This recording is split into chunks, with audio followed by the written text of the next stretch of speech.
OK, donc, OK, l'enregistrement a démarré. Les vidéos aussi seront chargées dans la page YouTube. Donc, pour aujourd'hui, on va corriger donc le premier exercice, hein.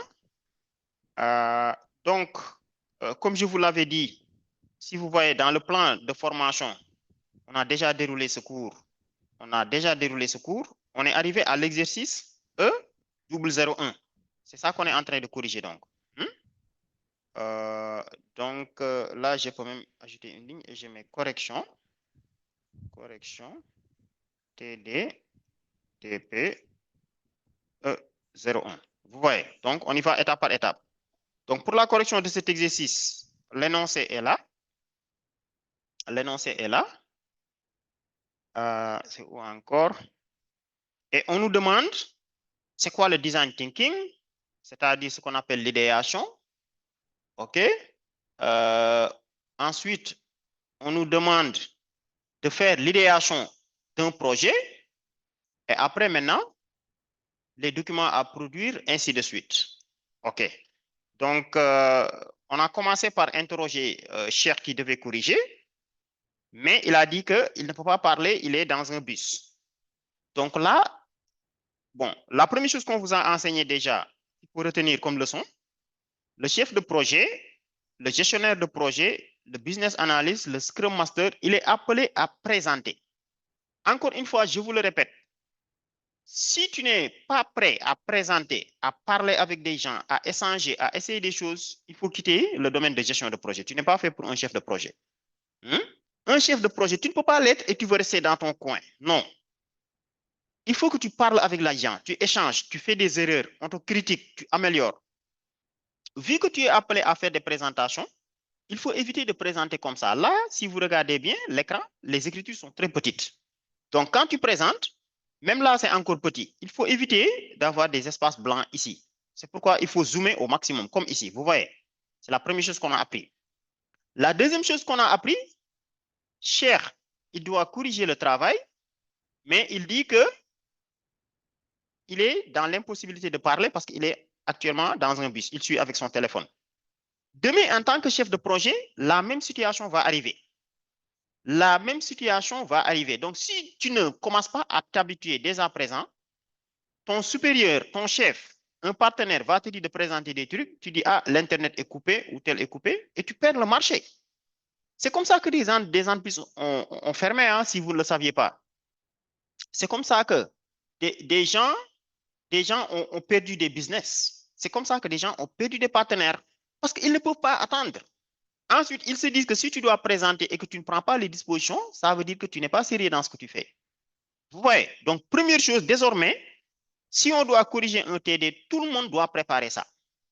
Maintenant, il se peut qu'à l'heure du cours, tu sois en déplacement, tu l'écris quelque part, tu dis, j'ai pas de connexion, mais je vous ai préparé un document ici. J'ai pas de connexion, mais j'ai déjà fait une vidéo à l'avance où je réponds aux questions. Vous voyez, c'est la deuxième chose qu'on apprend. La troisième chose qu'on apprend aussi, il faut toujours essayer. Si tu veux être un chef de projet qui va réussir dans ses projets, il faut que tu essaies. Donc, même si vous n'avez... Il ne faut pas penser que non, je n'ai pas préparé le TD ou j'ai peur de faire des erreurs. Non, il n'y a pas de problème. C'est l'école qui nous pousse à éviter de faire des erreurs, mais ça nous maintient dans le sous-développement et dans la pauvreté. Les meilleurs gens qui ont réussi aujourd'hui, c'est parce qu'ils ont échoué plusieurs fois. OK, donc on y va, on essaie, chacun essaie de dire quelque chose.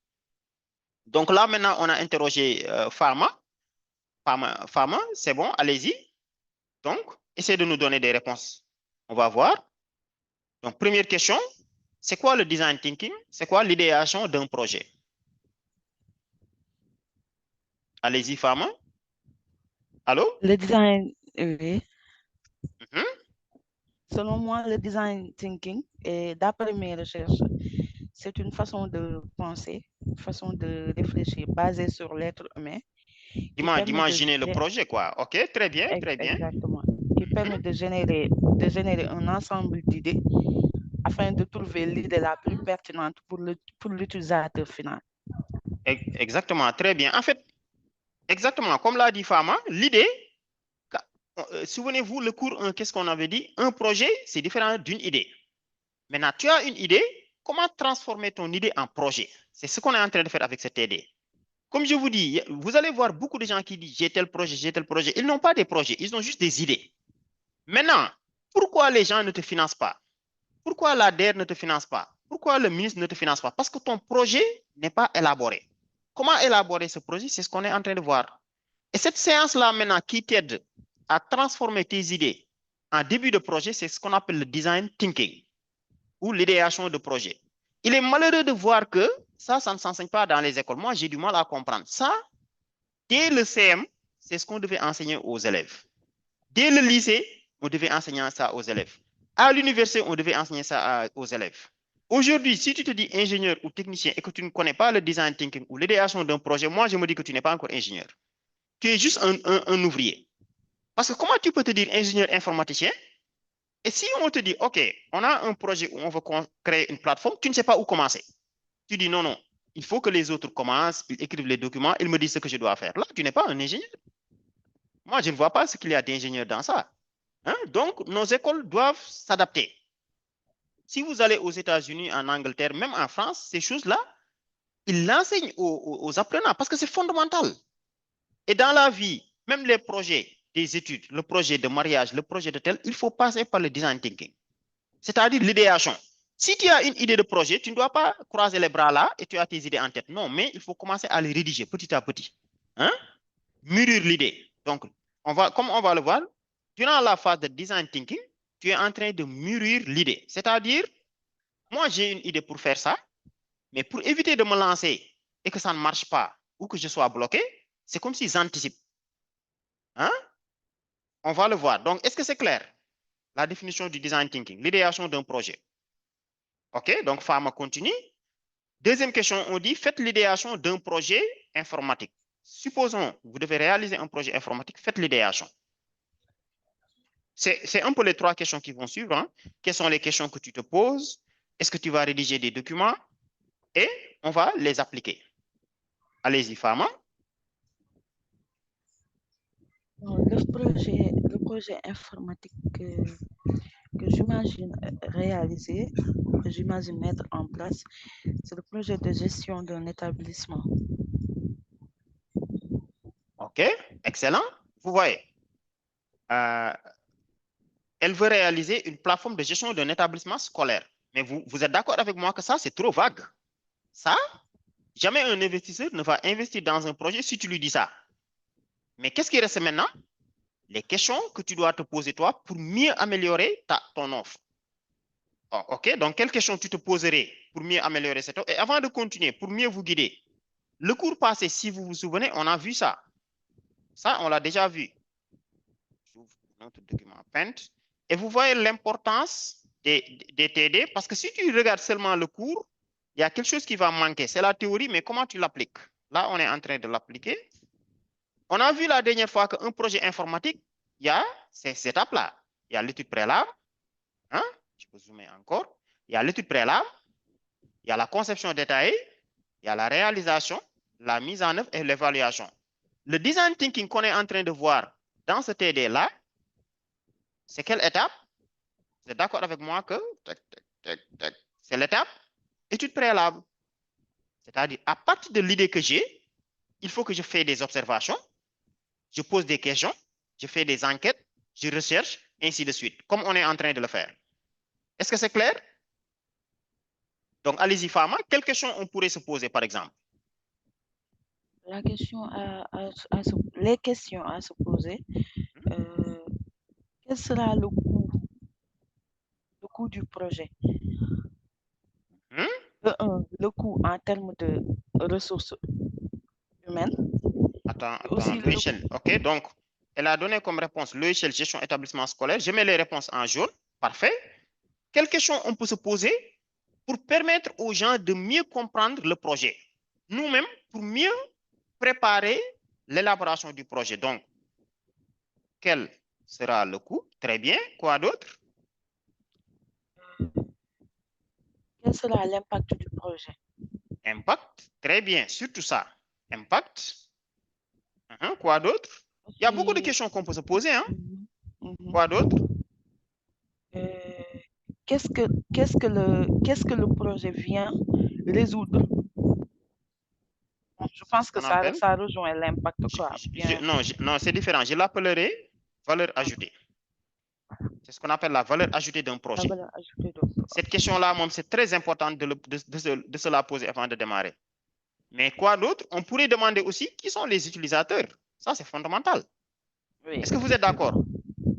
Parce que faire un logiciel destiné uniquement aux enseignants du primaire, c'est différent de faire un logiciel destiné aux enseignants des universités.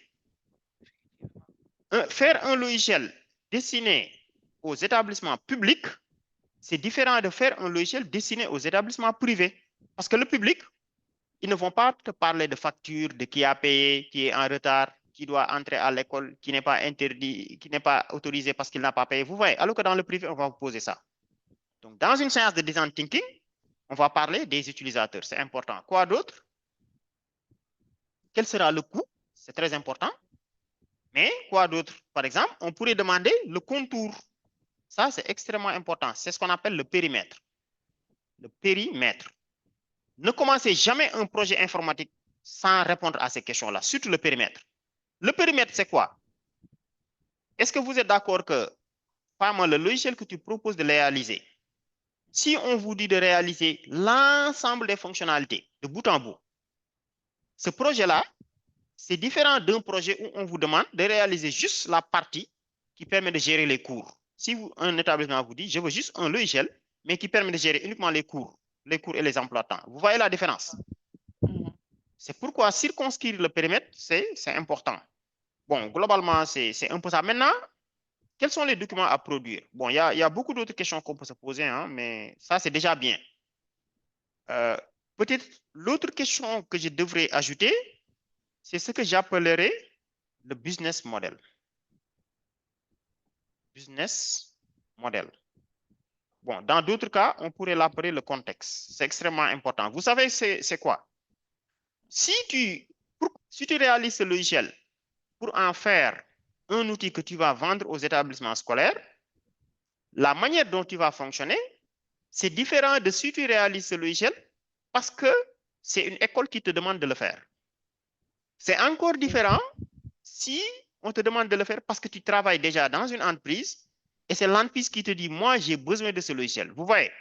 Parce que si c'est ton chef qui te demande de réaliser ce logiciel, là, tu ne te soucies plus du budget. Tu ne vas pas être là à lui dire combien tu vas me payer, est-ce qu'on a tel, mais tu vas lui demander les ressources. Donc, comment gérer un projet? Il faut ces questions-là. Un bon gestionnaire de projet, c'est quelqu'un qui pose des questions. Quand ton oncle t'appelle, ton père, ta mère, un ami, pour te dire, ah, femme, je veux que tu me crées un logiciel. Première chose, quelle est la valeur ajoutée? Quel est l'impact? Qui sont les utilisateurs? Quel sera le coût, le périmètre, le business model? C'est-à-dire, est-ce qu'on le fait pour gagner de l'argent? Est-ce qu'on le fait parce que c'est un travail qu'on nous demande, ainsi de suite? Est-ce que je le fais dans le cadre de mon mémoire, ainsi de suite? Peut-être il serait bon de demander aussi, en plus du coût, ce qu'on appelle les ressources. C'est extrêmement important. Quelles sont les ressources à ta disposition? Il y a les ressources humaines, il y a les ressources matérielles, ainsi de suite. Et pourquoi pas demander aussi la durée. La durée. Vous êtes d'accord? Un chef de projet maintenant, il s'appuie sur ces leviers pour établir une planification. Parce qu'on ne peut pas planifier un projet si on n'a pas ces réponses. Hein? Vous êtes d'accord? Si le logiciel qu'on veut réaliser là, si toi seul tu dois faire tout le travail pharma, tu es d'accord que c'est différent? Si on te dit, on met à ta disposition 10 ingénieurs, des développeurs, des spécialistes réseau, des formateurs, et ils vont travailler avec toi. Là, Oui. tu as beaucoup plus de moyens. Mais si on te dit, ah non, c'est toi seul qui va faire le travail, on va juste te donner un informaticien. Débrouille-toi. Donc, le gestionnaire de projet, c'est comme ça qu'il va planifier. Et tu es d'accord avec moi que si tu réponds de manière claire à ces questions-là, là, tu as un projet qui est rédigé. Là, maintenant, c'est ça qui fait que si tu pars à la DER, ils lisent, ils disent, ah, elle sait là où il va. Bon, maintenant, c'est pas fini, quoi. OK, Sine, je vois Sine qui a levé la main. Sine, tu veux Bonsoir intervenir? tout le monde. Oui, allez-y, Oui, bonsoir. C'est au niveau des étapes là. Parfois, je vois des gens mettre étude de l'existant en fait. Étude de l'existant d'un projet. Par exemple, j'ai une idée de projet. Maintenant, il y a un gars qui a déjà implémenté un projet qui fait la même chose. Maintenant, est-ce que moi, je vais laisser le projet ou bien je vais continuer Kini? Je vais continuer Kini. Je vais continuer mon projet en fait. Ou Je bien vois, rechercher une valeur ajoutée.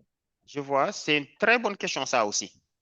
Et ça, ce qui peut nous aider à répondre à ta question, c'est de répondre à tout ça. Mais ta question, c'est intéressant aussi. Peut-être je l'ajouterai ici et je l'appellerai type de projet. Type de projet. Effectivement, moi, j'ai l'habitude de poser cette question au départ. Type de projet, c'est-à-dire, est-ce que c'est un projet initial où il n'y avait rien du tout? Comprenez? Ou c'est un projet qu'il faut continuer ou c'est un projet qu'il faut refondre. Donc, si ça répond à ta question, ça aussi, c'est important. C'est-à-dire, est-ce qu'il y a un projet qui existe déjà, mais je dois ajouter des choses? Ou bien il y avait un projet, mais c'était mal fait, on doit tout reprendre? Ou bien c'est un projet initial, il n'y a rien du tout, c'est nous qui devons tout bâtir. Extrêmement important comme question, vous voyez. Mais globalement, je vous montre un peu la réponse de Daouda. Je vois qu'il a fait très bonne, un très bon travail. Donc, je le mets ici. Je fais CTRL-Entrée. C'est sa réponse, quoi, vous voyez. Donc, le design thinking, c'est une méthode de résolution de problèmes et d'innovation centrée sur l'humain. Elle vise à comprendre les besoins des utilisateurs pour concevoir des solutions créatives et efficaces. Et vous savez quoi? Le TD qu'on est en train de faire là, c'est tellement important que demain, si on vous demande de réaliser, comme l'a dit Fama, un logiciel de gestion d'établissement scolaire, quelqu'un, il vient rek, tac, il commence à écrire les codes et autres. Mais il risque de faire beaucoup de travail qui ne servira à rien, qui sera même jeté à la poubelle. Alors que toi, si tu prends le recul, tu suis ce qu'on a enseigné dans le cours passé, c'est-à-dire toi, tu fais ton design thinking. Tu dis, moi, avant de commencer, il faut que je sache là où je vais. Hein? Vraiment, je n'ai pas besoin de faire des trucs, après on le jette à la poubelle. Et malheureusement, c'est ce que je vois, parce que moi, je donne des cours de développement logiciel et autres, mais je vois que tu donnes un projet, la majorité des étudiants, ils passent à côté. Et pourtant, ils passent beaucoup de temps à travailler, hein, parce qu'ils n'ont pas posé ces questions avant d'avancer. Moi-même, s'il y a des étudiants qui sont en train de suivre cette vidéo ou qui participent, c'est la recommandation que je vous donne, hein, franchement. Et vous allez voir, si vous commencez à appliquer le design thinking, mais vos profs là vont se dire que mais lui là, mais il est excellent. Hein? Parce que le prof te donne un projet Java. Il dit réaliser le logiciel d'un établissement scolaire. Les autres vont attendre le dernier jour pour rendre. Le prof corrige, il dit non, c'est pas bon. Pour certains. Pour d'autres, il va dire tel. Mais toi, tu ne vas pas attendre la fin. Mais dès que le prof donne ça, 2 jours après, toi, tu peux toi-même répondre à ces questions-là. Et tu le contactes, monsieur, avant de commencer le travail, voilà ce à quoi je pense. C'est un projet, donc voilà la valeur ajoutée, voici l'impact, voici les utilisateurs. Bon, ça ne coûtera rien parce que c'est moi qui va tout réaliser, ainsi de suite. Voici ainsi de suite. Vraiment, tu décris le contexte.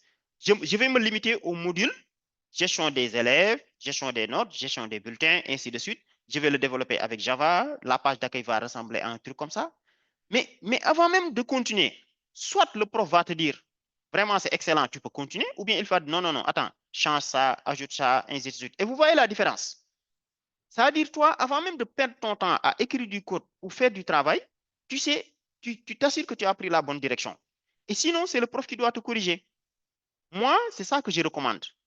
Si tu es un professionnel qui est en train de nous suivre, quand ton chef te donne du travail ou ton supérieur, arrête de faire comme le font les autres. On te donne du travail, tu prends et tu commences à exécuter. Non, mais tu reviens vers lui. Tu m'as demandé de créer un module qui va faire tel. Si je comprends bien, c'est ça qu'on va faire. Hein? On va faire ça, on va faire ça. Il te dit oui, ou bien il te dit non, non, c'est plutôt ça que j'ai dit. Et tu l'écris et tu es tranquille. L'avantage de ça, c'est qu'avant même de faire le travail, tu sais là où tu vas. Malheureusement, dans les entreprises, ça ne se passe pas comme ça. Surtout dans le public. Dans le privé même, les gens sont très sévères dans ça parce que ça leur fait perdre du temps.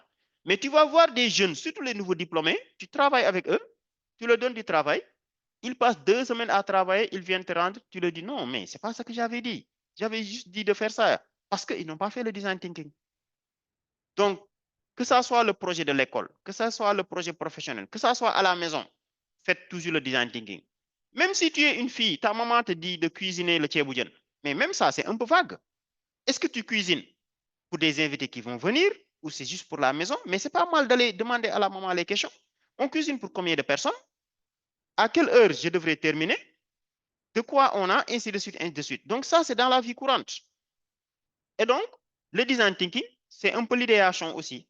Donc, c'est une phase cruciale du processus, comme vous le voyez, hein, où l'on génère des idées pour répondre aux besoins identifiés et résoudre les problèmes définis. C'est une étape de créativité, de brainstorming. Brainstorming, c'est quoi? C'est-à-dire, on échange entre nous, on essaie d'améliorer, visant à explorer un large éventail de solutions potentielles.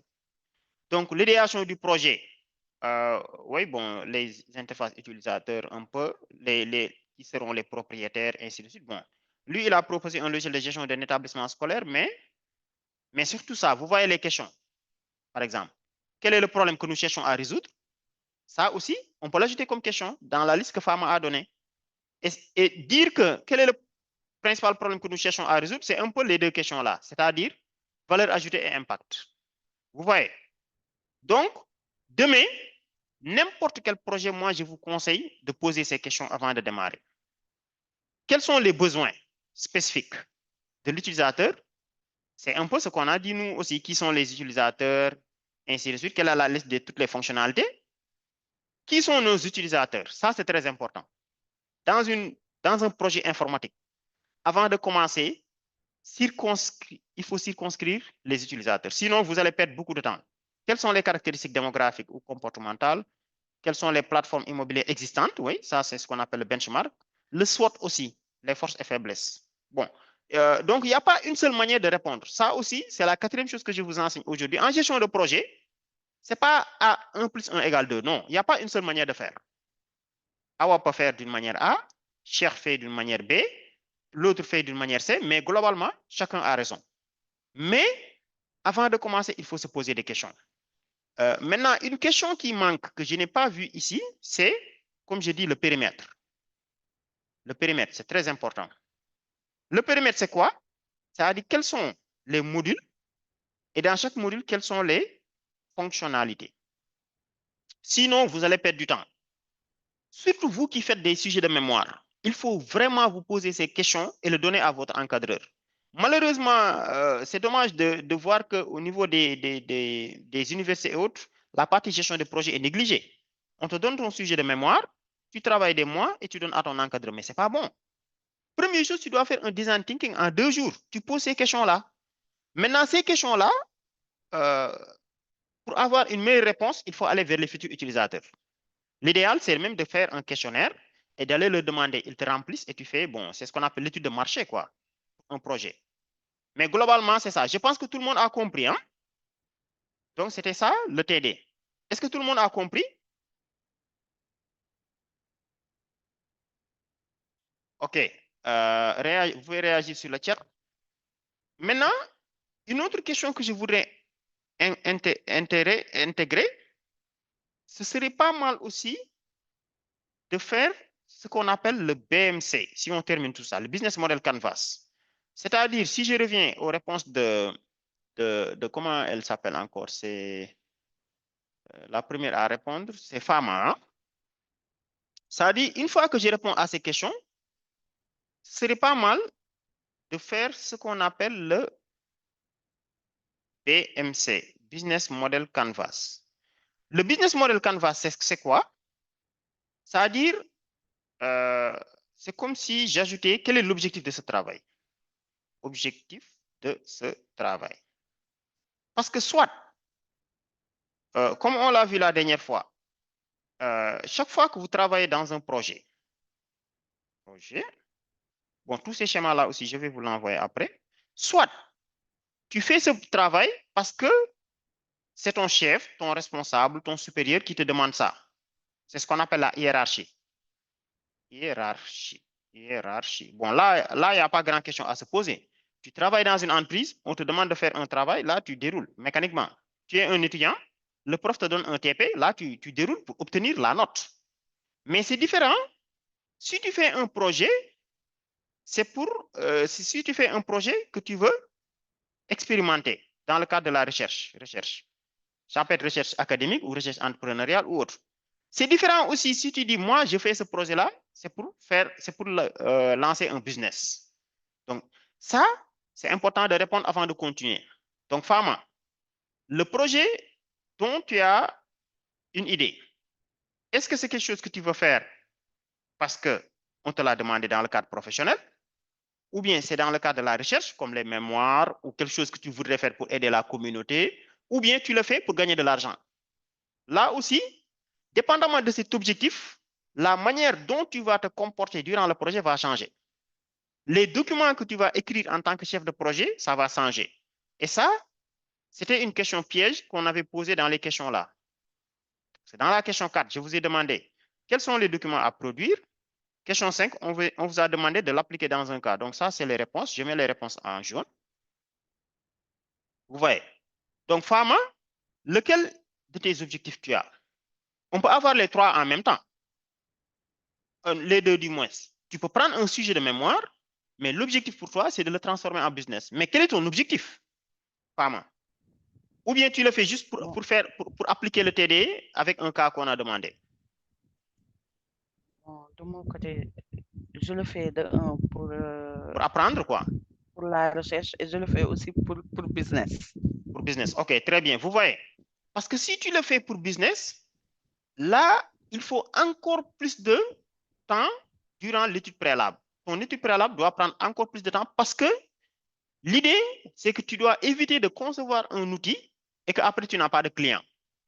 Donc, il faut que déjà présent, tu pars vers les futurs clients et tu leur demandes comment ils voudraient trouver l'application, quel est le plus urgent pour eux et combien ils sont prêts à payer. Vous voyez?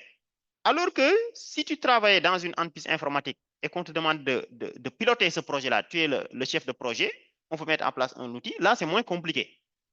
Parce que ce n'est pas toi qui vas vendre, c'est d'autres qui vont vendre. Le besoin, ça vient de la direction. Vous voyez la différence? Cette différence est importante. Je passe à Daouda. Daouda, le projet de gestion immobilière que tu proposes, est-ce que c'est pour le cadre académique ou bien pour le cadre d'un business ou bien il y a quelqu'un qui te le demande et tu dois faire pour lui. Et lui, il a déjà fixé les besoins et autres. Tout ça, c'est important. Moi, c'est pour le cadre d'un business. J'avais ce projet-là avec un ami. Mais on regarde maintenant comment on va peaufiner le business pour l'adapter au marché et voir voilà, à quel besoin on peut répondre, à quel besoin précis on peut répondre, sur quelle niche aller, quoi. Exactement. Exactement. Très bien. Donc, vous voyez, maintenant, donc, la réponse ici, quelles sont les questions à se poser dans la phase d'idéation d'un projet? Il faut se poser ces questions-là. La question-là, c'est optionnel. Je le mets en vert. Mais si vous devez aller vers un business, il faut ça, ce qu'on appelle le BMC. Parce que si vous ne le saviez pas, je vous le dis. C'est pourquoi je dis, si vous saviez l'importance du cours qu'on est en train de faire là, est-ce que vous savez que plus de 90% des gens qui s'assoient, qui conçoivent des logiciels, qui développent des outils informatiques sur l'IA, sur le big data, tout ça, après, ils le jettent à la poubelle. Pour les mémoires, au Sénégal, je n'ai pas les chiffres exacts, mais je suis presque sûr que 99% c'est jeté à la poubelle après. Parce que pourquoi? Ils n'ont pas mûri ça. On te donne un sujet de mémoire, tac, tu attaques. Bon, même si là-bas, ton objectif, c'est juste pour avoir la note. Dans le passé, j'ai créé une initiative, toujours dans la chaîne Académie Performance Digitale. Vous pouvez voir la vidéo, je ne sais plus c'est où, mais j'ai créé une initiative, un projet dans le passé, où mon idée, c'était d'aider les jeunes à transformer leur sujet de mémoire en business. Vous voyez? Donc, même Daouda, actuellement, tu vois un peu, toi, puisque je t'encadre, tu sais bien là où je veux aller. Ton mémoire, actuellement, c'est ça l'objectif.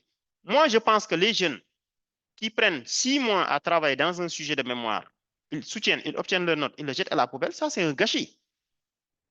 Ce sujet de mémoire peut devenir une entreprise. Mark Zuckerberg, c'est là où il est passé pour créer Facebook. Google, c'est comme ça. Microsoft, c'est comme ça. Et beaucoup d'autres projets. Il y a un jeune Sénégalais qui a réussi ça. J'ai oublié le nom. Il était à l'ESMT. Lui aussi, c'est ce qu'il a fait. Aujourd'hui, il a une entreprise, je ne sais plus dans quoi, j'ai oublié le nom, je vous le reviendrai. Mais juste pour vous montrer l'importance de ce qu'on est en train de C'est faire. l'entreprise d'envoi de qui là? C'est Paydunia. Non, il y a Paydunia, mais il y a un autre encore. Il est un peu dans les télécoms et autres. Il fait même de la prestation pour les télécoms. J'ai oublié le nom. Mais regardez, je fais chiffre d'affaires Meta. Parce que Meta, c'est Facebook, quoi. Vous voyez? Je vais mettre en francs CFA. 4,5 milliards. Donc, vous voyez qu'aujourd'hui, les étudiants là, les professeurs d'université et autres, les enseignants, moi, je pense qu'ils sont en train de perdre du temps inutilement. Parce que c'est comme si nous tous, on se concentre, souvenez-vous du diagramme là que je vous avais dit. Nous tous, on se concentre sur ça, sur l'exécution du travail. Mais ce n'est pas ça qui enrichit un pays. Ce qui enrichit un pays, c'est la stratégie. Vous êtes d'accord avec moi que Mark Zuckerberg, s'il s'était limité à faire un bon sujet de mémoire et obtenir son diplôme à Harvard, il allait chercher un emploi, être un ingénieur bien payé. Mais là, il n'y a que lui qui gagne. Son pays ne gagnerait pas grand-chose. Mais regardez aujourd'hui, 4,5 milliards par année. Vous imaginez 4,5 milliards si chacun d'entre vous qui est dans le groupe là, qui suit la formation, parvient à créer une entreprise qui vaut 4,5 milliards dans l'avenir. Vous voyez le nombre d'emplois que vous allez créer dans le pays. Vous voyez le nombre de milliards que vous allez payer à l'État en termes d'impôts. Vous voyez la richesse que vous allez créer. Parce que votre entreprise, il y aura des véhicules, il y aura des bureaux, il y aura des locaux, on va recruter des gardiens, des chauffeurs, des développeurs. Et c'est ça qui crée la richesse d'un pays. C'est pourquoi dans des pays comme les États-Unis, les cours de gestion de projet, comme on le fait nous là, c'est ça qu'ils enseignent aux jeunes. En Chine, c'est comme ça. Mais au Sénégal, tout le monde se concentre sur l'exécution. C'est-à-dire, moi, je fais des études pour être un exécutant. Tu me dis, je fais, tu me dis, je fais. Mais ça n'amène pas la richesse. Imaginez si 10% des sujets de mémoire produits dans nos universités étaient devenus des entreprises. C'est ça qui réglerait le problème du chômage. Et c'est ça qui me pousse, moi, à prendre beaucoup de mon temps, à préparer des cours et essayer de partager mon expérience avec vous. Donc, dans la vie courante, continuez à faire de l'idéation de projet. Ton chef te demande du travail, essaie de faire un peu d'idéation. Tu fais un planning, le travail qu'il te demande. Et là, ton chef saura que toi, tu es professionnel. On te donne un sujet de mémoire, ne fais plus comme les étudiants. Tu viens rek, tac, tu pars. Non, mais tu le fais en un bon projet professionnel. Donc, tu réponds à toutes ces questions-là. Maintenant, ça, tu peux le mettre dans un document. L'idéal maintenant, c'est de poser ces questions-là. Donc, comme je dis, on a répondu à la question. Si c'est un travail demandé par votre hiérarchie, ou dans le cadre d'un mémoire, où l'idée, c'est juste d'avoir la note, après on jette à la poubelle, ou d'appliquer le TP du cours qu'on est en train de faire, là, il n'y a pas besoin de pousser loin. Mais si c'est pour un business que vous voulez lancer, il faut développer cette partie-là, comme on l'a dit. Et là, ça vous donnera l'étude de marché. Le business model Canvas, c'est quoi? Je veux créer un logiciel de gestion immobilière, d'accord. Mais comment tu vas gagner de l'argent avec? Est-ce que c'est un site public que tu vas vendre, que tu vas lancer? Chacun peut se connecter, créer son espace en ligne et tu vends des publicités? Ou bien c'est un logiciel que tu vas développer et tu vas vendre aux sociétés immobilières? Ou bien c'est un logiciel que tu vas déployer dans le cloud et tu dis celui qui veut l'utiliser, il paye un abonnement mensuel. Ou bien c'est un logiciel que tu vas rendre gratuit, comme le font beaucoup les Indiens, les Américains, les Français et autres. Tu crées un logiciel qui est gratuit jusqu'à un certain niveau. C'est-à-dire, c'est un logiciel qui te permet de gérer entièrement ta société immobilière, tu as un suivi, tu as des reporting, tout ça. Mais telle fonctionnalité, c'est gratuit, mais telle fonctionnalité, il faut me payer. Ça, il faut le définir. Maintenant, comment tu le définis? Ce n'est pas toi qui t'assois comme ça et que tu le définis, non. Mais il faut aller vers les sociétés immobilières. Et vous voyez un peu la complexité de la réussite d'un projet. Donc, il est déconseillé de commencer à coder une application si tu n'as pas de réponses.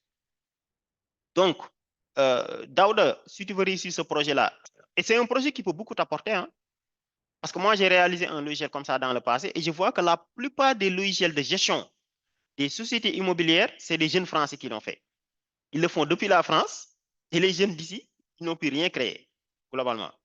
C'est parce que nous, on ignore cette étape-là.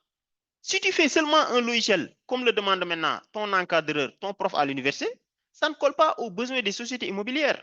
Tu vas le faire, mais ça ne va pas servir à grand-chose. Donc, avant de commencer, Tu imagines des écrans, une page d'accueil, tout ça, et tu pars leur présenter. Tu vas voir certains qui vont te dire que non, modifie ça. Moi, je suis plus intéressé par le suivi des factures, tel. Et là, tu l'adaptes. Et là, en faisant ça, tu as ton cahier des charges. Hein? Tu as ton cahier des charges comme on l'a vu ici. Et c'est sur ça que tu te bases maintenant pour démarrer la partie analyse. Dans le cadre d'un mémoire, tu ne devrais pas démarrer la partie analyse sans terminer une réponse à ça. Donc, globalement, c'est ce que je voulais dire.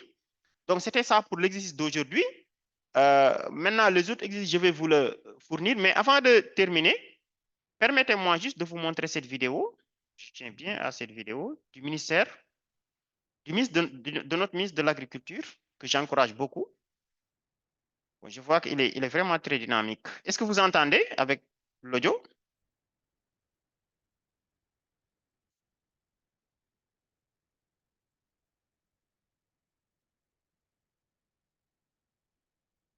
Vous avez entendu? Répondez si. Hein? On n'entend pas. Ça va encore démarrer. Non, j'avais démarré et je l'ai mis en pause. Non, on n'entend pas du tout. Il n'y a pas de son. Peut-être qu'après, on va regarder sur WhatsApp pour voir. Non, je l'ai mis sur, je l'ai mis sur le groupe WhatsApp. Attends, je change. Attends, je change. Non, c'est parce que j'écoute avec les casques, mais je perds les haut-parleurs. Ok, je vois. Allô, vous m'entendez? Oui, on vous entend.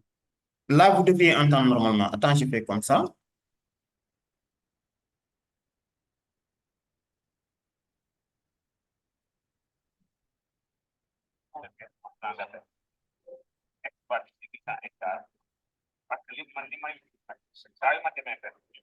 C'est vrai que c'est un peu faible. Bon, c'est sur le groupe WhatsApp aussi. Bon, je vous l'envoie sur le chat aussi. D'accord. Après, on va essayer de checker ça, Inch'Allah. Mais je vous résume. Hein. En fait, ce qu'il a dit, c'est un producteur qui produit environ, qui exploite 800 hectares. Il dit qu'il veut un appui du ministre. D'accord. Bon, attends, je le joins.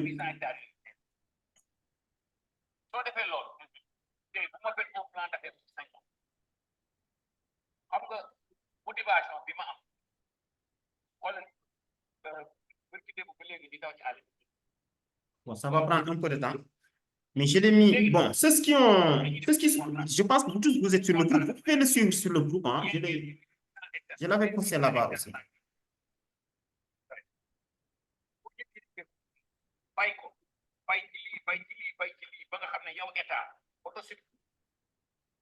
Ok, c'est bon, vous m'entendez? Allô? Oui. Ok.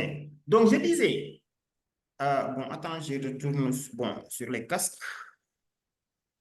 Si c'est un peu faible. Quand je retourne écouter sur les casques.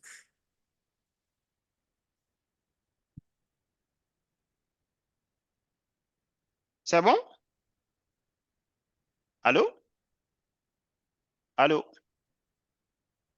Oui, on vous entend. Oui, on vous entend, oui. Ok, parfait. En fait, je disais, qu'est-ce qui s'est passé? C'est un producteur qui produit environ 800 hectares. Donc, il fait vraiment des choses là-bas. Le ministre est en visite, il dit le ministre, je veux que vous nous appuyez. Mais le ministre lui demande, est-ce que vous avez un plan d'affaires? C'est ça. Ça veut dire, d'accord, vous exploitez les 800 hectares. Mais c'est un peu ce qu'on est en train de dire. Quelle est la valeur ajoutée? Quel est l'impact de ce projet? Qui sont les utilisateurs? Quel est le coût? Quelles sont les ressources dont vous disposez? Quel est le contour? Quel est le business model?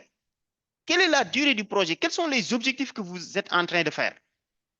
Le travail que vous faites, c'est quoi les objectifs? Vous voyez? Et les gars disent non, on n'a pas de plan. Mais le ministre dit, mais ça ne va pas. C'est ça le problème. Vous êtes en train de critiquer l'État, mais l'État ne peut pas vous appuyer.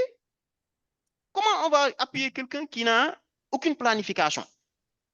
Bon, moi, pour mon avis, je pense que voilà, le plan là, le plan, ça vient après. Il faut commencer. C'est quand on commence et même si on fait un plan pour un début, que ce soit pour tout projet, faut d'abord tester ça dans la réalité. Après, au fur et à mesure, c'est comme ça qu'on conçoit le plan. Mais est-ce que voilà, est-ce que voilà, Non, dans le niveau, effectivement, tu as raison, mais attention, il faut comprendre ce que dit le ministre. Tu as parfaitement raison dans ce que tu dis, mais commencer d'abord pour affiner son plan, ça ne veut pas dire que tu commences les mains complètement vides. Hein? Oui, je sais bien. Tu vois, au moins tu dois avoir un plan de travail. Effectivement, tu as parfaitement raison, mais le design thinking là, par exemple, tu dois l'avoir. Mais bon, est-ce que ils connaissent ça et est-ce que le niveau, ça. voilà, est-ce qu'ils ont passé à l'université? C'est ça. Maintenant, le ministre leur a demandé, parce que le gars, il emploie des centaines de personnes. Hein? Il lui a dit, dans les gens que tu emploies, est-ce qu'il y a des gens qui ont fait les études, qui ont des masters et autres? Il dit oui. Mais le ministre a dit que, et vous voyez ce que je vous disais, le ministre a dit que, mais ces gens-là, leur rôle, c'est pas d'être là dans les champs à ramasser des trucs et autres. Non. Là où on les attend, c'est d'aller t'aider à documenter ton projet, à écrire les documents de planification. Vous voyez? Et ça rejoint un peu ce que je vous disais ici. Là, il reste même un dernier truc, ce qu'on appelle l'archivage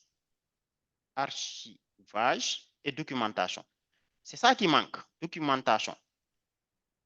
En tout cas, je vous révèle un secret. Si vous voulez avoir des financements dans vos projets, l'État a un objectif, lui. C'est quoi? Atteindre l'autosuffisance alimentaire. Si tu parviens à démontrer à l'État par des chiffres, je dis, pas juste par la théorie, mais par des chiffres que moi l'autosuffisance que tu veux atteindre là, moi, je peux apporter 10%. Je t'assure que l'État est prêt à te donner des milliards. Mais comment tu vas démontrer ça à l'État si tu n'as pas les chiffres? Tu as un champ de 800 hectares qui est très vaste, tu as des forages, tu as tout, mais les gens travaillent, on ne note pas combien de tonnes on a gagné par jour, combien sont pourris, combien ont vendu, hein, combien ont marché, combien n'ont pas marché. Mais ce sont ces chiffres-là qu'attend l'État. Malheureusement, maintenant, les gens qui sont dans les champs, la seule chose qu'ils gèrent, c'est la comptabilité. Ils s'arrêtent là. Non, il faut l'archivage. Il faut la planification. C'est-à-dire, même si tu travailles, tu gagnes de l'argent, mais si tu n'as pas de stratégie, quelle est ta stratégie? Actuellement, je parviens à produire 200 tonnes. Si l'État m'appuie, je peux aller vers 300 tonnes. Mais si l'État ne m'appuie pas, je risque de rester dans mes 200 tonnes. Là, l'État va venir. Mais sur quoi tu te bases pour avoir cette stratégie? Donc Daouda, c'est un peu ça. Ce que tu dis, tu as raison. On n'a pas dit qu'il faut venir, on met entièrement le business plan et on croise les bras. Non. Mais on fait quoi? On fait un petit design thinking, on descend sur le terrain, on commence la mise en œuvre, on revient encore sur le document projet, on l'améliore. Vous voyez? Parce que le business plan, c'est un outil de travail. C'est ça qui permet de dire quelles sont les ressources dont tu as besoin, qu'est-ce que tu vas produire, quelle est la concurrence, quelle est. Le département de planning, là, c'est le département le plus important dans une entreprise. Malheureusement, ici, les gens le négligent. Et moi, je pense que le grand défi aujourd'hui pour nous, c'est d'aller aider nos papas, nos mamans qui ont des business, mais qui n'est pas structuré. Au moins, à tout instant, ils doivent pouvoir répondre à ces questions-là. Vous voyez, là maintenant, le design thinking, il est là. Je suis dans l'élaboration du projet. Je ne suis pas encore dans la gouvernance. Quand tu es chef de projet, tu travailles dans l'élaboration, mais tu travailles surtout dans la gouvernance, le pilotage. Ça, on fera d'autres TP sur ça. Mais aujourd'hui, le TP d'aujourd'hui, c'est surtout ici. Vous voyez, normalement maintenant, ceux qui font la gouvernance, ils se basent sur ton plan. Je m'explique. Bon, là, j'anticipe un peu les cours qui doivent venir. Mais là, on a terminé. Mais par exemple, Fama, qui dit qu'elle veut créer un logiciel de gestion d'établissement scolaire.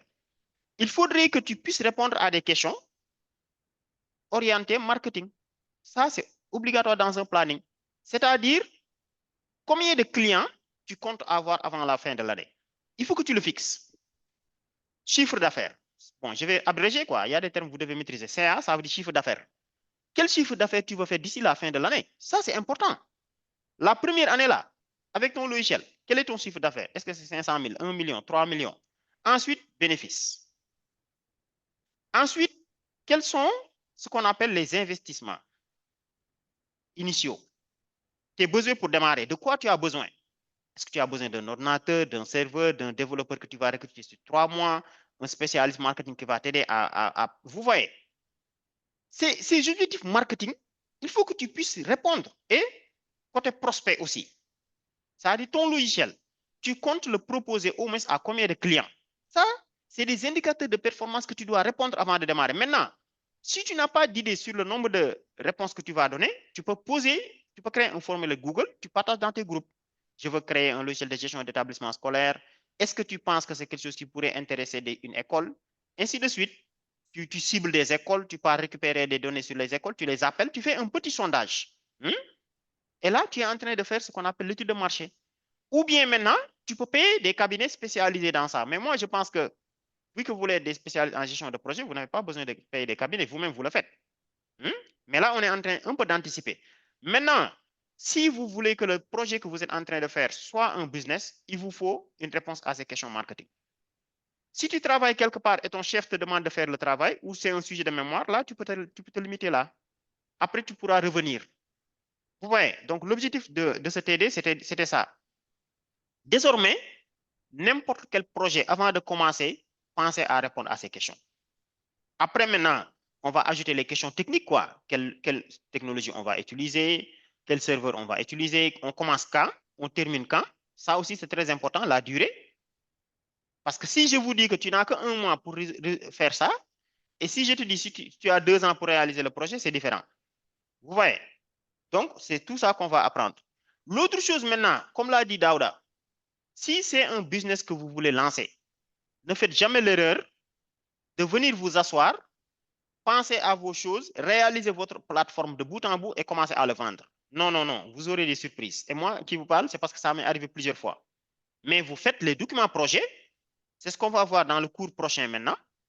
Je pense, je vous l'avais... Oui, ça. C'est ça qu'on va voir la prochaine fois. Quels sont les documents à élaborer dans un projet pour présenter le projet? Le même projet, on va le présenter sous plusieurs manières. Donc, vous voyez, aujourd'hui, on a fait la validation de l'idée. Après, on va voir comment produire ce qu'on appelle le pitch deck. Un peu côté agile, le PO Box, l'arbre des fonctionnalités, le document de présentation du projet. Il y a un document résumé et un document beaucoup plus avancé, et surtout le chronogramme. C'est-à-dire, cette semaine, qu'est-ce qu'on doit faire? Semaine prochaine, qu'est-ce qu'on doit faire? Autre semaine, autre semaine. Si c'est pour en faire un business maintenant, vous devez rédiger ces documents marketing. Faire des sondages, des enquêtes, des observations, des autres. Ensuite, vous voulez créer une plateforme de gestion immobilière, allez sur le net. Regardez, est-ce qu'il n'y a pas déjà des plateformes? Demandez, est-ce qu'il n'y a pas des gens qui l'ont déjà créé? Pourquoi ça a marché? Pourquoi ça n'a pas marché? Allez rencontrer les sociétés immobilières, demandez-leur combien ils sont prêts à mettre en budget. Est-ce qu'ils préféreraient un logiciel qu'ils achètent entièrement ou un abonnement, ainsi de suite. Les forces, les faiblesses, le SWOT, ce qu'on appelle la partie 4P pour marketing, la liste des offres. Bon, mais ça, c'est si vous voulez en faire un business. Si c'est un travail qu'on vous demande, on vous a recruté comme chef de projet, là, maintenant, c'est plutôt là où vous allez faire le focus. Bon, et je vous montre rapidement un petit exemple de projet que je pilote et les documents qu'on a. Vous voyez. Donc, ça, c'est un projet avec des jeunes que je suis en train d'accompagner.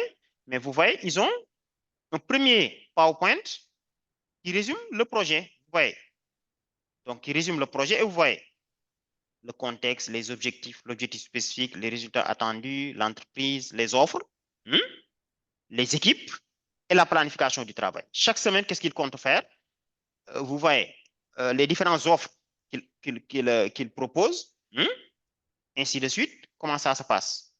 Bon, il y a des maquettes aussi de présentation. Bon, tous ces documents-là, maintenant, chaque TP, on va apprendre un certain nombre de choses. Vous voyez, ça, c'est un exemple. Quel autre exemple je peux vous donner? Je ne sais pas. Candidature. Bon, vous voyez, là aussi, c'est... Vous voyez. Donc, il y a un peu toujours ça, production. Donc, la présentation, l'architecture technique, vous voyez. Le business model Canvas. Bon, ça, on le fera le prochain cours. C'est pour les projets orientés business, comme je vous dis. La présentation de manière résumée. Parce qu'un projet, vous devez avoir plusieurs types de présentations. Donc ça, on le fera les TP à venir. Vous voyez, présentation du projet sur un diapo. Ensuite, une présentation un peu plus avancée qui part au détail. Vous voyez, qui explique un peu. Vous voyez, et chronogramme de travail. Là, si tu as tous ces documents-là, avec le cahier des charges, mais si tu pars voir l'ADER ou un bailleur, il dit que lui, il sait là où il va. Et c'est exactement ce que dit le ministre. Il demande à l'exploitant agricole quel objectif tu vas atteindre cette année en termes d'oignons. Quelle quantité tu prévois de produire et de quoi tu as besoin. Il faut que tu puisses montrer au ministre. Moi, actuellement, je donne un exemple. Je parviens à faire un chiffre d'affaires de 1 milliard. Les besoins, c'est-à-dire ce que je paye en eau, électricité, recrutement de techniciens, achat de matériel pour maintenance des matériels, tout ça, ça me fait 900 millions. Maintenant, si l'État m'appuie en faisant une route ou en amenant l'électricité, en faisant telle chose à ma place, ça me permettrait d'augmenter ma production à tel niveau. Et si tu dis que maintenant, dans la planification, j'ai besoin de produire, je dois produire 1000 tonnes, il faut que tout le monde travaille vers cet objectif. Vous voyez, c'est un peu ça. Ça dit, si la stratégie dit qu'on va atteindre 1000 tonnes d'oignons, il faut que tous les départements se partagent cet objectif. Et atteindre 1000 tonnes d'oignons dans l'année, on ne va pas attendre la fin pour mesurer. Ça veut dire que, je donne un exemple, chaque mois, on doit avoir au moins 80 000 tonnes. Ça veut dire que chaque semaine, il nous faut environ 20 000 tonnes. Ça veut dire que pour avoir 20 000 tonnes, ainsi de suite, ainsi de suite. C'est ça qui fait que une semaine de travail après, on voit est-ce qu'on est en avance ou non. Si on est en retard, tac, on fait des réunions, on regarde ce qui ne marche pas, on quitte. Et c'est comme ça que je gère un projet. Et le ministre a parfaitement raison. Même notre tante qui a une table au marché là, qui vend juste des oignons, des qui et autres, elle doit avoir un business plan. Parce que le business plan, c'est quoi? C'est l'outil de travail. C'est-à-dire, quel est l'objectif que tu veux atteindre cette semaine, ce mois? Quelles sont les ressources dont tu as besoin? Quelle est la concurrence? Quel est le positionnement de la concurrence? Ça, c'est obligatoire. Ça, c'est obligatoire. Même nos mamans qui vendent du fondé là, ils doivent avoir des business plans. Parce que le business plan, c'est l'outil de travail. Bon, ça, on le fera après quoi. Maintenant, moi, dans mon approche, pour faciliter l'accès au business plan, le business plan est un peu difficile à mettre en œuvre d'un seul coup. C'est pourquoi moi, je vous fais préparer des documents une par une. Par exemple, là vous voyez, je demande aux gens de réaliser ces documents-là. C'est où encore? Celui qui parvient à réaliser ces documents-là, il a presque son business plan. Ouais, moi, par exemple, c'est pourquoi je ne te dis pas de réaliser un business plan au départ, parce que c'est un peu compliqué, mais je te fais réaliser de petits documents. Réalise ça, réalise ça, réalise ça. Et si tu regroupes tout ça, ça te donne ton business plan. C'est l'approche de travail que j'utilise dans les projets. Ouais. Donc, globalement, c'était ça. C'était pour vous montrer l'importance de gestion de projet. Maintenant, les autres qui sont connectés, est-ce que vous pouvez nous parler de vos projets? Si vous n'avez pas de projet, moi, je peux vous proposer un projet. Samsidine, Koudje, Daouda a déjà parlé. Sin? En fait, moi, mon problème, c'est que, parfois, j'ai beaucoup d'idées à ma tête. Par exemple, si on vient de voir une nouvelle comment dirais-je, une nouvelle chose en cours. Par exemple, moi, je suis un étudiant en M2. Par exemple, bientôt, on va voir les Quelle filière? Quelle filière? Gestion de données et ingénierie logicielle à l'IGB. Gestion? Gestion de données et ingénierie logicielle à Ok. l'IGB. Ok. Parfois, ça m'arrive d'avoir beaucoup d'idées, mais j'ai des problèmes pour concrétiser, quoi, en fait. Exactement. Effectivement, mais ça, c'est une très bonne Oui, chose. Ça veut dire que tu as ce qu'on appelle le open mind. Maintenant, ce que je te conseille, oui. tu prends une seule chose et tu te concentres sur ça pendant un moment. Oui. Si tu n'as pas d'idée, moi, je peux te proposer des idées, mais fais attention. Il y a des choses que tu aimes toi, mais c'est différent de ce qu'aiment les clients. Tu peux concevoir un logiciel très bien fait, mais ça n'intéresse personne. Donc ça, pas besoin de perdre du temps. Puisque tu es en deuxième année, moi, je te conseille de choisir un sujet qui colle avec tes apprentissages. De ce fait, tu vas faire d'une pierre deux coups. en travaillant dans ton projet de business, en même temps, tu es en train de réviser tes leçons. Tu comprends? Puisque tu travailles en génie logiciel et gestion des données, moi, je t'aurais conseillé d'aller vers la mise en place d'un logiciel quelconque. Après, je peux te donner des thématiques, quoi, dépendamment de ce qui intéresse les utilisateurs. Après, tu t'orientes sur ça. C'est bon? D'accord. Après, je vous ferai signe, Inch'Allah. Oui, réagissez sur le groupe. Et ce que vous ne savez pas, le projet que vous allez faire avec nous durant ce cours, vous allez, bon, le premier objectif, c'est pas d'en faire un business, mais c'est de pratiquer ce qu'on apprend. Hein? Mais vous pouvez en faire un business. Et même si ça ne vous intéresse plus, vous pourrez le vendre après. Je vais vous montrer comment vendre ça, par exemple. Mais pour vendre ça, il faut rédiger tous les documents projet. Demain, tu peux le vendre à des jeunes. Tu dis, moi, j'ai démarré un projet où j'ai fait toute l'étude préalable, j'ai fait l'analyse, j'ai fait les maquettes. J'ai même commencé à coder ça. Mais je veux aller dans d'autres choses. Si tu veux, je peux te le vendre à tel prix. Et celui qui l'achète, il sait là où il va. Quand il vient, il ne recommence pas à zéro. Mais tout ce que tu as déjà fait, il l'embarque. Donc, globalement, c'était ça. N'hésitez pas à réagir sur le groupe aussi. Je pense que pour aujourd'hui, on peut s'arrêter là. La vidéo aussi est enregistrée. Je vais le charger sur la chaîne YouTube. Donc, n'hésitez pas à continuer maintenant le reste des cours. Hein. Vous voyez, là aussi, le chapitre 2 est entièrement chargé. Donc, après la mise en œuvre des projets, vous voyez, je vous montre un peu. J'ai fait aussi 3 autres vidéos maintenant qui vous expliquent étape par étape. C'est ça. Vous voyez. Il vous explique. Bon, mais je vais les organiser pour vous montrer quelle est la première, la deuxième, la troisième. La gestion de projet informatique. Bon, ça, c'est une révision de tout ce qu'on a déjà fait. Les différentes méthodes de gestion de projet qui existent. Ça, c'est le TP qu'on vient de faire. Après, il y a la séance là. Qui explique... non, ça, c'est Scrum. C'est un peu loin. Avant Scrum, il va vous expliquer les différentes manières de gérer un projet. Et chaque projet, si on doit le gérer étape par étape, comment ça se passe. Ça, c'est un peu ce qu'on a déjà vu. Ah oui, les différentes méthodes qui existent. Cycle V, cascade, chaque méthode, comment ça marche, ainsi de suite. Il y a même un cours sur Scrum maintenant. Avant Scrum même, il y a l'agilité. C'est quoi les méthodes agiles? Oui, la différence entre les méthodes agiles et les méthodes classiques. C'est toute la théorie sur les gestions de projet. Les vidéos sont déjà chargées. Je vais les réorganiser et je vous le donne après. Donc, vous le chargez. Après, maintenant, on va passer au prochain TP. Et comme je le dis, on va dérouler toutes les étapes avec vous. Aujourd'hui, on a beaucoup travaillé sur l'élaboration. C'est-à-dire quand on va élaborer un projet, on commence par la séance de design thinking. Après, on aboutit au document projet, à notre cahier des charges, tout ça. Après ça, maintenant, comment on fait la gouvernance d'un projet? Comment on pilote le projet? Comment on met les documents? Donc, n'hésitez pas à poser des questions sur le groupe. Donc, s'il n'y a pas de questions, on peut clôturer, sauf s'il y a une dernière question. Oui.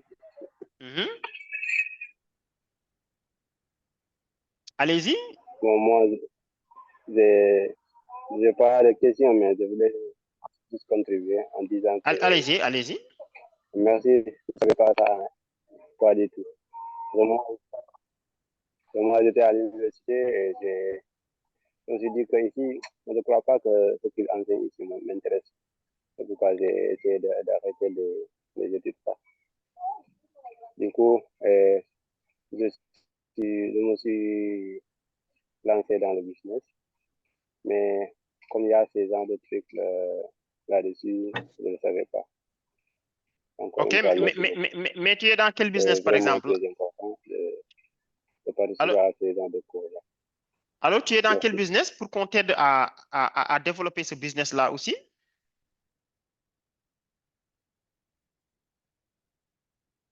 Allô, est-ce que tu pourrais nous dire si tu es dans quel business? Pour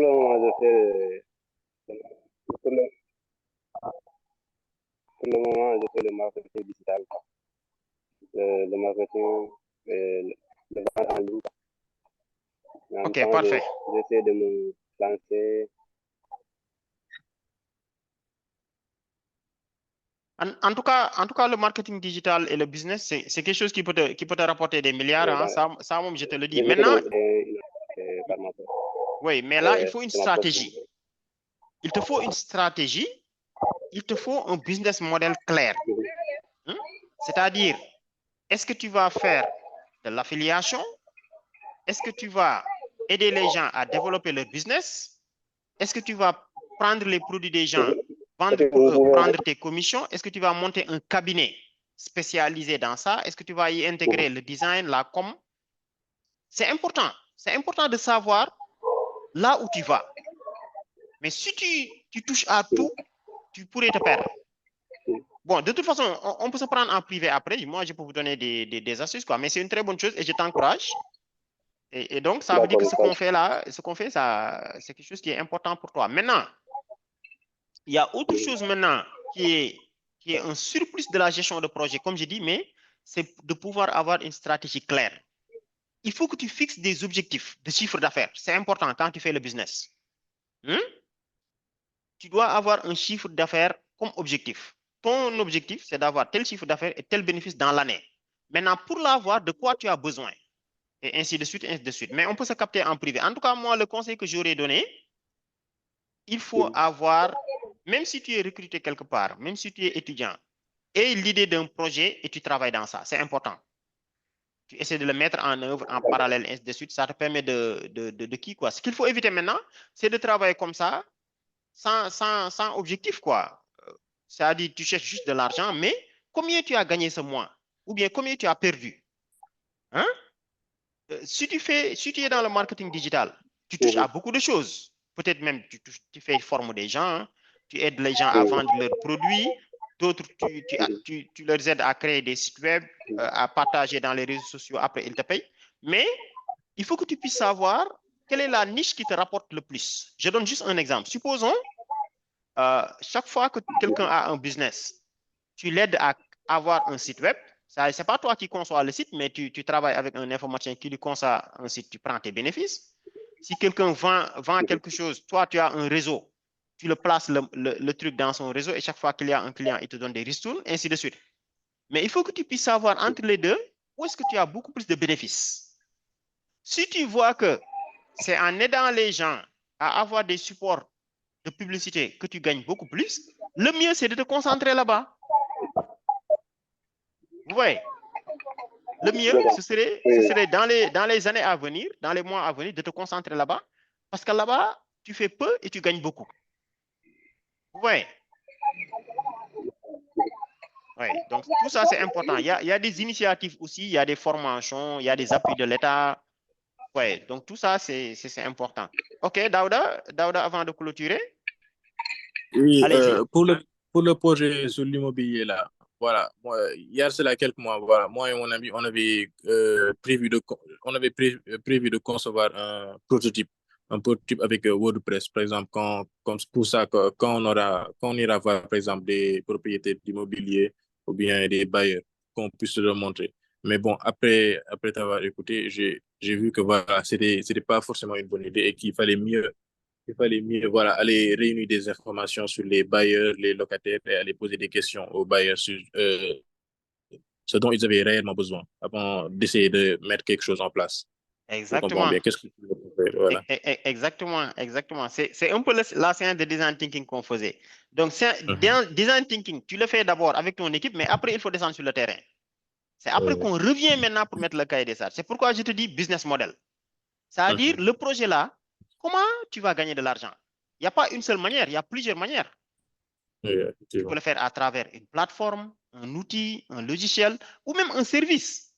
Ça peut même être un service, mais il faut que tu puisses descendre sur le terrain et tester. Là où ça va marcher. Et mieux même, je te donne une autre astuce même qui peut te permettre de dépasser les autres. Je donne un exemple. Supposons, en faisant le benchmark, vous vous rendez compte que le mieux, c'est de concevoir une plateforme qui permet la gestion immobilière des sociétés. C'est-à-dire un outil qui va gérer les locataires, le bien, tout ça. C'est un logiciel, quoi. Là, ça ne veut pas dire qu'il faut que tu recrutes des développeurs pour le concevoir et commencer à vendre. Non, tu peux commencer à vendre dès demain. Comment? Tu vas regarder sur le net, peut-être qu'en Inde, en France, aux États-Unis, il y a quelqu'un qui a déjà un logiciel comme ça. Tu lui dis, moi maintenant, j'ai déjà démarché des entreprises qui sont intéressées. Si tu veux, je peux commencer à vendre pour toi et on se partage les bénéfices. Au moins, tu ne prends pas le risque technique. C'est lui qui prend dans ce cas. Maintenant, Oui, tu oui. commences à vendre cette solution à tes clients. Maintenant, si tu as 1, 2, 3, 4 clients et que ça commence à devenir intéressant, là, maintenant, tu peux te lancer à concevoir toi-même ton propre outil. Là, D'accord. c'est un secret qui ruine les Sénégalais comme pas possible. Et c'est valable partout. Je donne un autre exemple. Par exemple, si tu veux investir aujourd'hui dans le poulailler, dans les poulaillers, l'idéal, ce n'est pas de venir de créer un poulailler. Non. D'abord, tu essaies de prendre des gens, aller vers les gens qui ont des poulaillers. Tu prends leur poulet et tu vends à d'autres. Jusqu'à ce que tu aies une clientèle Effectivement. avant d'aller vers le poulailler. Ou bien tu Oui, pars ok. t'installer dans un poulailler, tu apprends. J'ai accompagné un groupe de jeunes filles dans le passé. C'est ce que je leur ai dit, mais elles ont été têtues et elles ont vu le résultat. Elles travaillaient dans la production de jus bio, quoi. Mais elles ont Oui, commencé, tac, elles ont cherché les financements, elles ont commencé à produire le jus. Moi, je leur ai dit non, c'est pas ça. Il fallait prendre les jus des autres et vous commencez à vendre. voilà. Jusqu'à avoir de la clientèle avant de produire. Elles n'ont pas voulu m'écouter. Elles ont mobilisé de l'argent, je pense que chacun a cotisé 30 000, à peu près 150 000. Elles ont produit les jus, mais personne n'a acheté. Après, elles sont revenues me dire que, mais M. Jack, tu avais raison. Mais j'ai dit non, on ne commence pas par produire du jus. À qui tu vas le vendre après? Hein? Ça, c'est vrai. Mais il faut prendre le jus des autres, puis vendre. Je voulais mentionner là-bas. Oui, allez-y. Allô? Et là-bas, effectivement, c'est comme ça que moi, j'ai débuté mon business. C'est ça. C'est ce qu'on appelle l'affiliation. Il faut commencer par vendre pour les autres. On ne commence pas par produire. Là-bas, Oui, allez-y, allez-y. créé un petit groupe. Là où j'ai regroupé maintenant à peu près 200 et quelques personnes. Et j'ai commencé à une personne.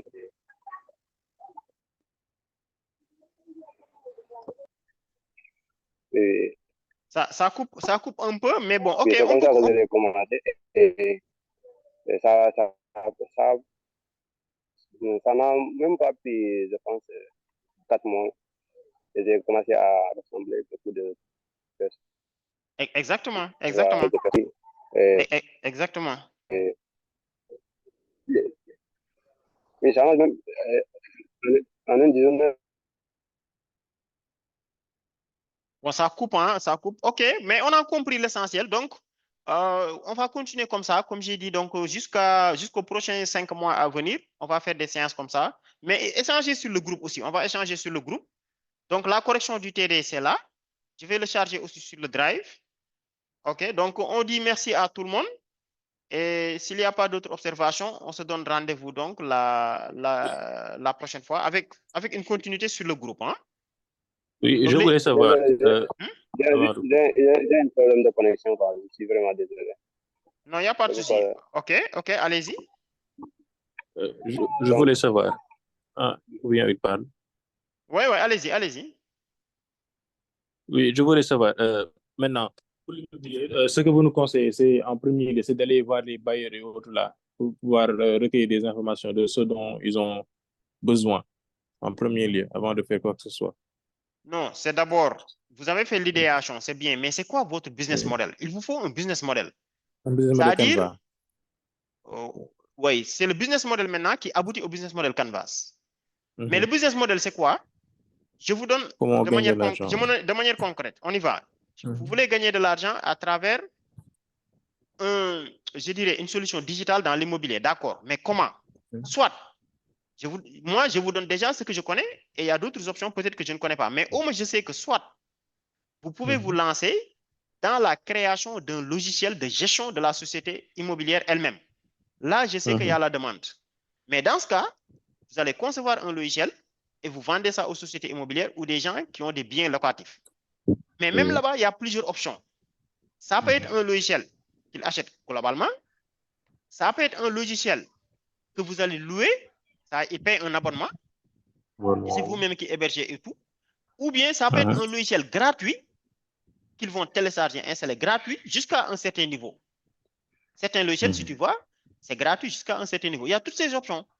L'autre chose maintenant, où vous pouvez gagner de l'argent dans le digital et à travers l'immobilier, Vous pouvez créer une plateforme en ligne où vous donnez des services gratuits. Par exemple, les jeunes qui cherchent les jeunes étrangers qui cherchent qui n'en ont pas, ils vont visiter le site. Mais à travers les visites des sites, c'est là où tu vas vendre des publicités, comme le fait Senweb. Maintenant, déjà, moi, je vous ai donné 4 options. Une cinquième option que vous pouviez faire, c'est un projet sur lequel, par exemple, moi, j'avais travaillé qui n'a pas abouti. C'était de faire des comparateurs de prix en ligne. Où tu vas collecter les données sur les loyers, tu les mets dans une plateforme, les gens vont visiter pour voir à peu près, et après, tu fais des publicités. Mais sur quelle option se lancer? Il faut un peu descendre sur le terrain et tester. Vous voyez? Maintenant, puisque vous êtes en expérimentation, moi, je vous aurais conseillé même de vous lancer dans les 5. Vous pouvez faire un produit qui va toucher les 5. Avec le temps maintenant, si vous voyez que là, on a beaucoup plus de clients que là, vous vous concentrez sur là où ça paye le plus. Maintenant, vous ne vous lancez pas dans la conception parce que c'est coûteux. On n'investit pas beaucoup d'argent avant d'aller vendre. Non, vous commencez par vendre. Allez proposer aux sociétés immobilières comme si vous avez un outil de gestion. Mais il vous faut au moins les écrans, vous écrivez un petit PowerPoint avec les fonctionnalités, tout ça, vous leur présentez. S'ils sont d'accord, ils donnent une avance, là, vous concevez et vous les fournissez. À peu près, quoi. C'est un peu comme ça. Mais on peut se prendre en privé. Après, moi, je pourrais vous donner des astuces dans ça. Après, je vais vous envoyer un message. OK, donc merci tout le monde. Donc, la vidéo sera chargée en ligne.